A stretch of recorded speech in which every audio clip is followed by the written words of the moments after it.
Hi, everyone. I'm Kent Benfield.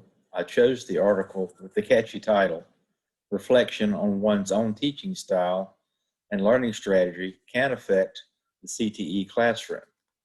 This was written by two Indiana State professors, Dr. Cindy Crowder and Dr. Stephen McCaskey. The need for different methods must be recognized by teachers, due in part to the variables including student aptitudes, cognitive styles, social skills, or in some cases, lack thereof, and preferred methods on instruction. Awareness, or as the authors put another way, reflection is the first step to being open to various learning strategies and styles. The two accepted primary teaching styles are number one, the learner-centered, and number two, teacher-centered. Learner-centered is actually more preferred by CTE folks now. The teacher-centered is the more traditional and is important for knowledge transfer. But to have the learner actually centered and for that to be a priority is huge. The teacher as a facilitator can increase the student interest and keep them engaged. I do have to mention the inclusion factor, which I liked in the article. They touched on the needs, the special needs children, but also this could involve other students. And most of the students that are in CTE, they can be ones that are a little bit outcast, maybe even potential dropouts. They see themselves as probably not going to college or even a technical school and just going right to work from high school or worse, just graduating and not being able to do anything. And you have some kids that just don't fit in. So the teacher that can recognize this has a much better chance of the students learning and retaining the information. In other words, they can be more effective.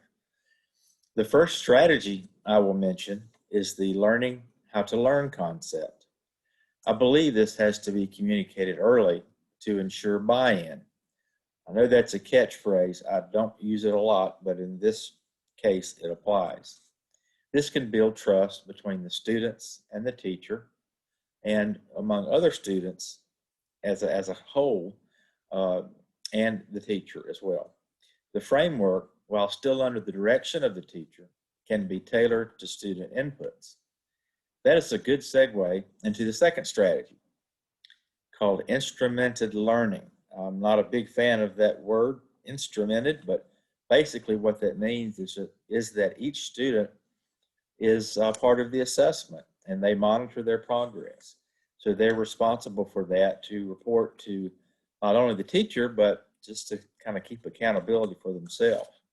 So that's important too, I think, from a behavior standpoint, which I think is important, but it generates that feeling that they're involved in that and not just learning from lectures and so forth, but being able to kind of track where they are and what they've learned or what they might have missed. A lot of times the teacher wouldn't know and the student may be going back and find some of these things.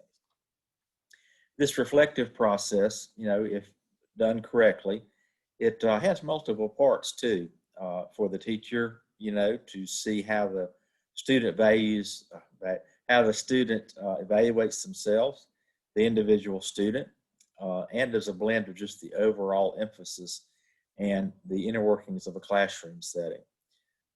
In conclusion, I do like the fact that the authors mentioned that this should be the concept really across all disciplines and courses, not just for CTE. Thank you.